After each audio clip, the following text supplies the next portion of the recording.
That's a fact. That's a fact. But what happened to people is they stand there beating on the door.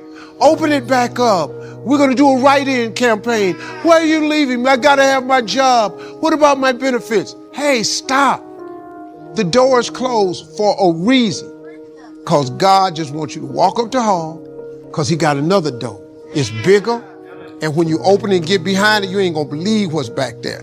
But you will never get to it if you stand in front of that door crying. Please open it back up.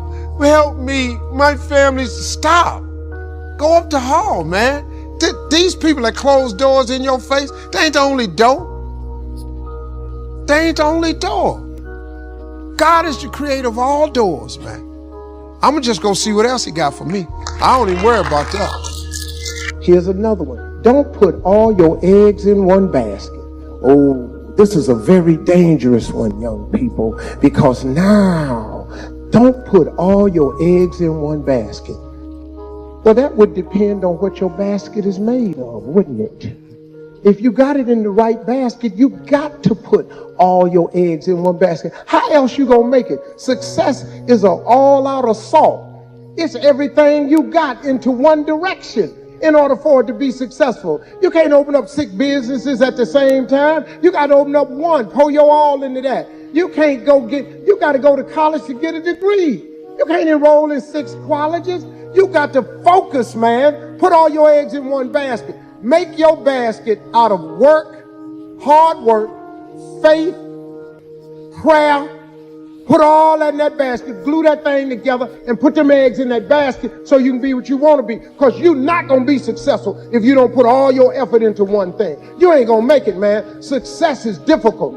The road to success is always under construction. It ain't ever easy. It ain't clear. It ain't open.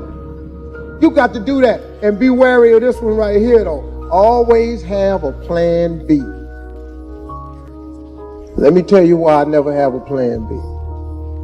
See, do this so you'll have something to fall back on. Oh, you can go do that, but do this so you'll have something to fall back on. Let me tell you something. In order to really be successful, people who really got it going on, they focused on one thing. Bill Gates did Microsoft until he got plenty of money. Now he can do anything he want to do, but he did Microsoft. He did Microsoft. You can believe that the dude that came up with Google, he was making Google. He made Google. They made Yahoo. They did that till it turned into something, then it branched out. Plan B. In order to have a plan B, you have to take time away from plan A to prepare plan B. So when you take time off A, you're reducing the effort in your plan A. They asked me, but Steve, so has one of your plan A's ever failed? Yes. Yes, my plan A has failed. Did you have a plan B to fall back on? No, I did not. They said, well, damn, man, what'd you do? I got another plan A. I ain't never had nothing but the A plan. I make no preparation for failure.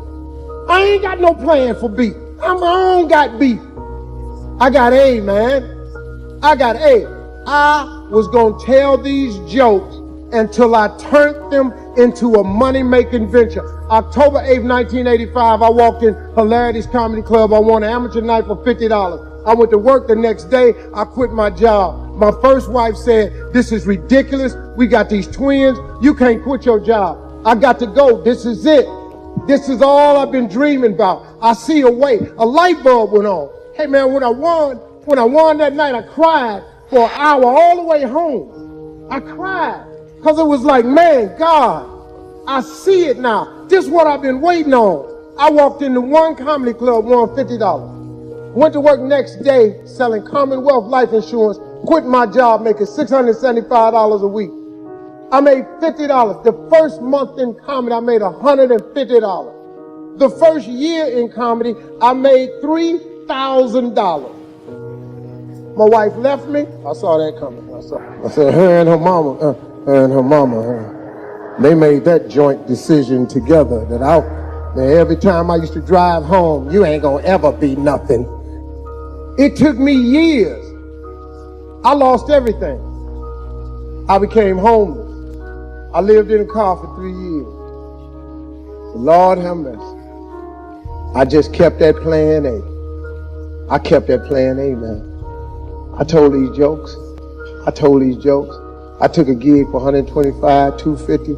I drove 14 hours to make $175. Gas was way cheaper back then, so it made sense.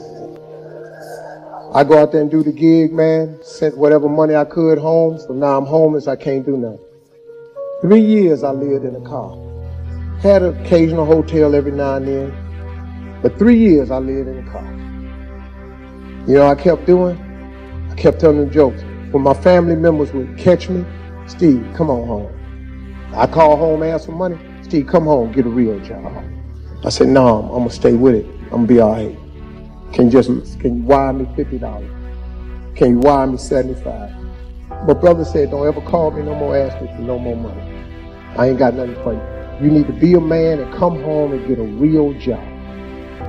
So I couldn't call nobody no more for help because they said they wasn't gonna help. So cool, I stayed out there. Look at me. And I ain't bragging. Look how God do. God is amazing. If you keep the faith in the things that you cannot see, God got something for you. I ain't see this. I didn't see this when I was living in the car. I ain't see none of this. Man, you know, I'm an emotional dude. You know, I cry, man, because somebody asked me something. Steve, every time I look on TV, you crying. Let me tell you something. If you knew my trip, you cry too. Matter of fact, every time you see me, your ass all just bust out crying. But I kept the faith. I relied on God's grace. I kept that plan A, and I'm standing here today. And I say to everybody, if you learn those principles of success, I don't care where your life is today, the life you got planned for yourself, the one God got mapped out, way better than the one you got planned for yourself.